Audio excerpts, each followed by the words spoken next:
દરિયાના રસ્તે ગુજરાતમાં ફરી ઘુસાડવામાં આવી રહ્યું હતું કરોડોનું કોકેન. બ્રાઝિલથી નીકળેલું કાર્ગો શિપ અનેક દેશોમાં ફરીને મુદ્રા પહોંચ્યું, પણ ડિલિવરી થાય એ પહેલાં જ એટીએસ અને કોસ્ટ ગાર્ડે આખો ખેલ પકડી પાડ્યો છે. દરિયામાં ચાલેલા આ ઓપરેશનમાં 118 કિલો કોકેન સાથે આંતરરાષ્ટ્રીય ડ્રગ્સનો નેટવર્કનો પર્દાફાશ થયો છે. શું છે સમગ્ર મામલો, કોણ છે આ રેકેટ પાછળ અને કેવી રીતે દરિયામાં ઝડપાયો કરોડોનો જથ્થો, વાત કરીએ આ અહેવાલમાં. નમસ્કાર, હું છું આસિફ કાદરી. સ્વમાન સાથે તમારું સ્વાગત છે. ગુજરાત એટીએસ અને કોસ્ટ ગાર્ડે કચ્છના દરિયામાં સંયુક્ત ઓપરેશન હાથ ધર્યું હતું. મુદ્રા તરફ આવી રહેલા યુરોપ નામના કાર્ગો શિપમાંથી 118 કિલો કોકેનનો જથ્થો ઝડપી પાડવામાં આવ્યો છે. આંતરરાષ્ટ્રીય બજારમાં આ ડ્રગ્સની કિંમત અંદાજે 1180 કરોડ હોવાનું માનવામાં આવી રહ્યું છે. એટીએસને બાતમી મળી હતી કે બ્રાઝિલથી એક કાર્ગો શિપ મારફતે કોકેનનો મોટો જથ્થો ગુજરાત તરફ લાવવામાં આવી રહ્યો છે. બાતમીના આધારે દરિયામાં જ વોચ ગોઠવી ઓપરેશન હાથ ધરવામાં આવ્યું. તપાસમાં સામે આવ્યું કે બ્રાઝિલથી નીકળેલું આ ship Latin America, Mexico, America અને કરાચી થઈને મુદ્રા તરફ આવી રહ્યું હતું. આ જથ્થો દરિયામાંથી નાની બોટ મારફતે કાંઠા સુધી લાવીને પછી તેને દિલ્હી પહોંચાડવાનો પ્લાન હતો. એટીએસે જહાજ પર રેડ કરતા કોકેનના જથ્થા સાથે 2 લોકો મળી આવ્યા હતા, જેમાંથી જુમા નાસિર નામનો એક આરોપીની ધરપકડ કરવામાં આવી છે, જ્યારે બીજો એક શખ્સ છે તે દરિયામાં કૂદી ગયો છે, જેની શોધખોળ ચાલી રહી છે. આ સમગ્ર ડ્રગ્સનો જથ્થો દિલ્હીના દ્વારકામાં રહેતા વિદેશી નાગરિકોને આપવાનો હતો, જેને લઈને એટીએસે દિલ્હીમાં રહેતા ક્લોવિન ચુકવામા અને બેહરંગુ જેમ્સ નામના 2 શખ્સોને ઝડપી પાડ્યા છે. આરોપીઓ પાસેથી સેટેલાઇટ ફોન પણ કબજે કરવામાં આવ્યો છે. આગળ વાત કરીએ એ પહેલા ગુજરાતના ડીજીપી આ મામલે શું કહ્યું તે સાંભળી લો.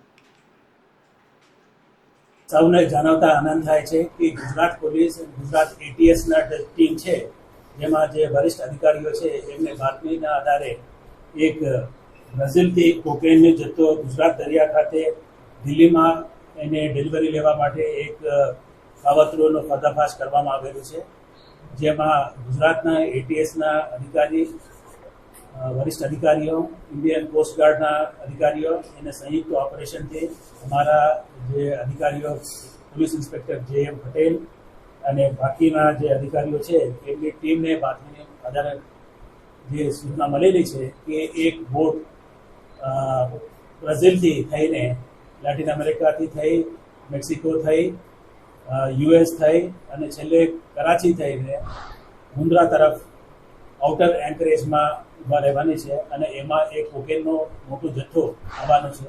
એ માહિતીના આધારે એટીએસના જે સુપરિન્ટેન્ડન્ટ ઓફ પોલીસ એ સિદ્ધાર્થ અને એમને તાબા હેઠળના જે ઇન્સ્પેક્ટર, અધિકારીઓ અને કર્મચારીઓ તુરંત 25મીના રાતે એ લોકોએ ત્યાંથી રવાના થઈ અને મુન્દ્રા ખાતે એ લોકોએ પોઝિશન લીધેલા છે અને વહેલી સવારે 26 તારીખે એ યુરોપ કરીને નામનો બોટનું ઇન્ટરસેપ્ટ ત્યાં આઉટર એન્કરેજ પર ઊભા હતા. એમને આઈડેન્ટિફાઈ કરી અને એમાં જઈ એને તપાસ કરવામાં આવેલું છે.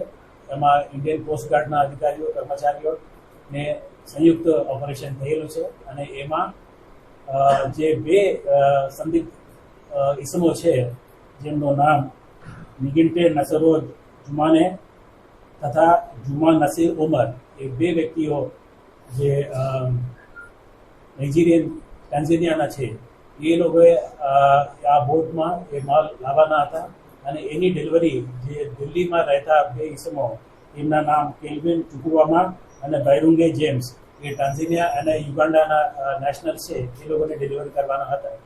એ હકીકત એટીએસ અને કોસ્ટગાર્ડને મળેલી હતી અને એ અનુસંધાને એ લોકોએ બોટ, યુરોપ નામની બોટને સર્ચ કરી અને એમાં જે છુપાવવામાં આવેલો જે ડ્રગ્સનો જે થેલીઓ છે, જે 6 જેટલા થેલી, એમને શોધખોળ કરવામાં આવેલું છે. એમાં સફળતાપૂર્વક એ લોકો 5 થેલીઓને પકડવામાં આવેલું છે.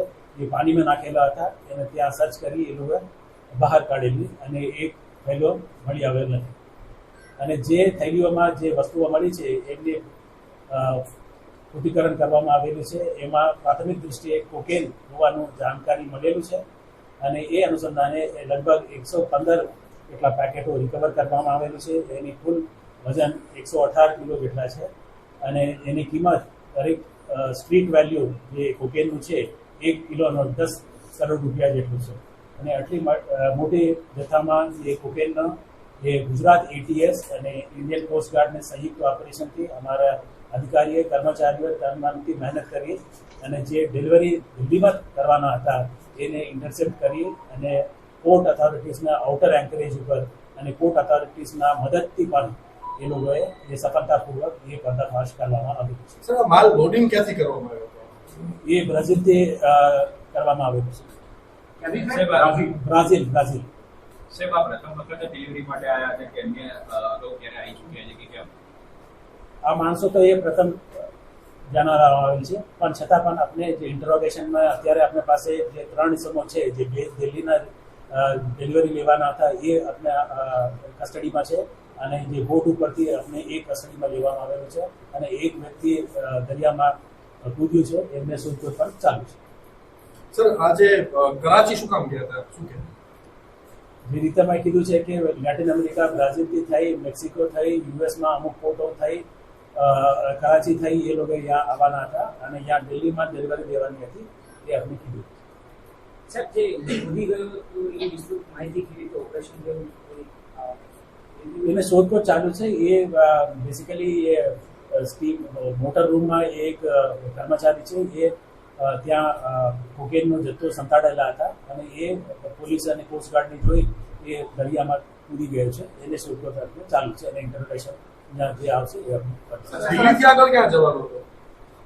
દિલ્હીમાં એ લોકો ડિલિવરી લેવાના હતા અને જે 2 માણસો આપણે કસ્ટડીમાં લીધેલા છે એ અત્યારે આવવાના છે અને એ આવ્યા પછી એ લોકોને ઇન્ટરોગેશનમાં આપણે ક્યાં જવાનું છે એ આપણે ખબર પડશે. સર કોકેન ભારત માટેનું જ હતું કે અન્ય દેશમાં મોકલવાનું?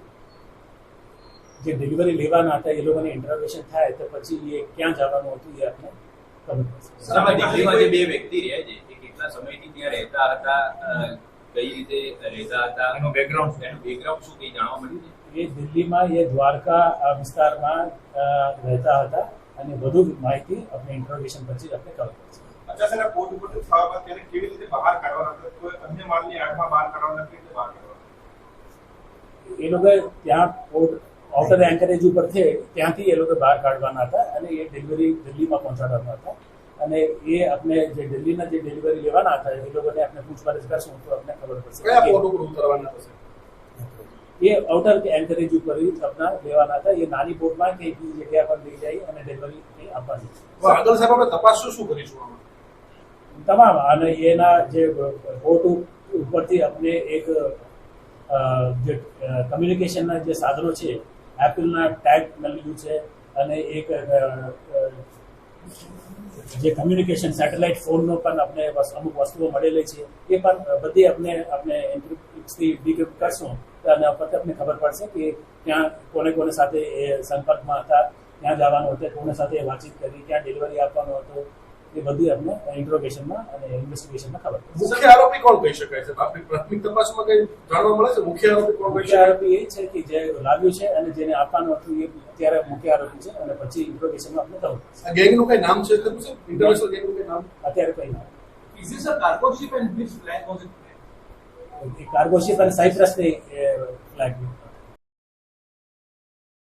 એટીએસને શરૂઆતમાં અંદાજે 150 કિલો ડ્રગ્સનો જથ્થો હોવાની બાતમી મળી હતી, પરંતુ હાલ 118 કિલો જ કોકેન મળ્યું છે, જેથી બાકીનો જથ્થો દરિયામાં ફેંકી દેવાયો હોવાની આશંકા વચ્ચે કોસ્ટગાર્ડ અને એટીએસ દરિયામાં સર્ચ ઓપરેશન ચલાવી રહી છે.